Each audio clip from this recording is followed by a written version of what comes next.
Assalamualaikum warahmatullahi wabarakatuh. Sampurasun. Langkung tipayun mangga urang sanggakeun puji sareng syukur kehadirat Allah Subhanahu wa taala.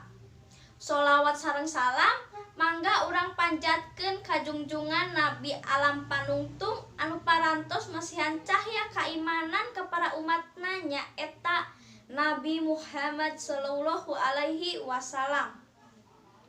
Ibu guru anu kusim kuring dipihormat, teu hilap oge kararencangan sadaya anu kusim kuring dipikacinta. Tepangkeun wasta sim kuring Silpi Silpianti ti kelas 11 MIPA genep. Dina ieu waktos sim kuring bade ngadugikeun biantara ngeunaan kabudayaan Sunda. Tari Jaipong. Tari Jaipong mangrupakeun salah sahiji kabudayaan Sunda. Tari Jaipong beda sareng tarian tradisional anu sanes.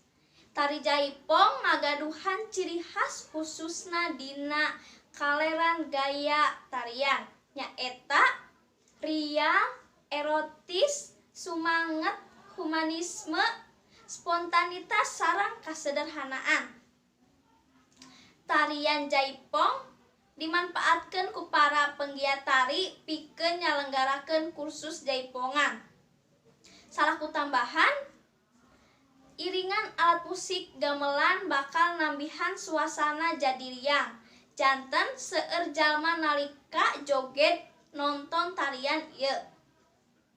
Dugi ka ayeuna sanaos seueur tarian modern anu parantos muncul, tarian tradisional Jaipong masih seueur diminati sareng janten hiburan pikeun masyarakat.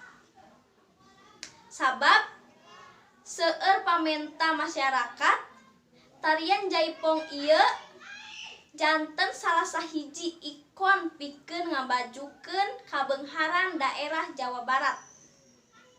Dupi sakitu bae anu tiasa dipihatur kusim kuring, hapunten bilih aya kalepatan. Billahi taufiq wal hidayah. Wassalamualaikum warahmatullahi wabarakatuh.